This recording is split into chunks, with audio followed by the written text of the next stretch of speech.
مساء الخير. ان دلوقتي هنعمل خيار المخلل، احلى خيار هتعمليه واحسن من المحلات كمان. هنبدأ ان احنا نقطعه بالقطاعة دي.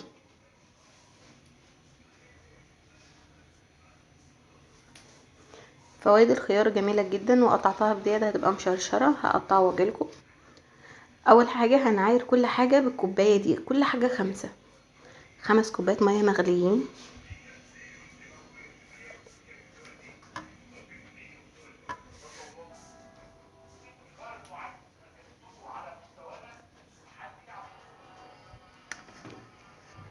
خمس معالق ملح، و5 معالق خل. كل حاجة 5 يعني في الفيديو. هنقلبهم ونبدأ بقى ان احنا نحطهم في حاجة كبيرة، ونحط عليها المية السخنة ونغطيها. وبعد كده هنجيب طبق فيه نص معلقة حبة البركة، مع معلقة كزبرة ناشفة، 4 فصوص ثوم نقطعهم، يعمل نكهة حلوة قوي للخيار. وهنجيب بقى كام قرن فلفل نقطعه ونخلله كمان.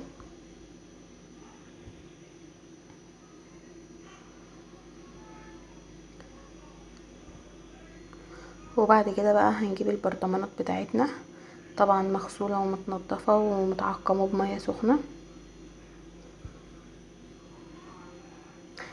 نجيب كمية الخيار بعد ما بارد، هنحطه بقى في البرطمانات بتاعتنا. بعد ما عبيناهم هنجيب المحلول اللي احنا عملناه بقى من الكزبرة ونفضيه. متنسوش بس تحطوا الثوم والفلفل بقى نحطه كده، ونحط بقى المية اللي احنا كنا نقعين فيها الخيار، اللي هي المية المغلية طبعا بعد ما بردت. متنسونيش يا بنات لو الفيديو عجبكم تعملوا لايك وتشتركوا في القناة.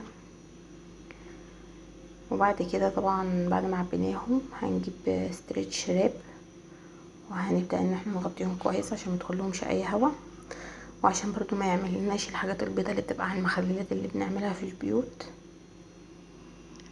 لو ما عندكيش ستريتش مش مشكلة، هاتي كيس بلاستيك بس يكون نظيف، ونبدأ ان احنا نقفله بيه. طبعا الخيار دوت هيقعد معانا 3 ايام بالظبط، يعني ناكل منه. بس انتي لو محتاجة بقى انه ما يقعدش معاكي، يقعد معاكي مدة اطول، نص معلقة سكر على كل برطمان هيقعد معاكي اكتر، وهتحافظي عليه وهيبقى يقرمش معاكي مش هيضطر. والسلام عليكم ورحمة الله وبركاته.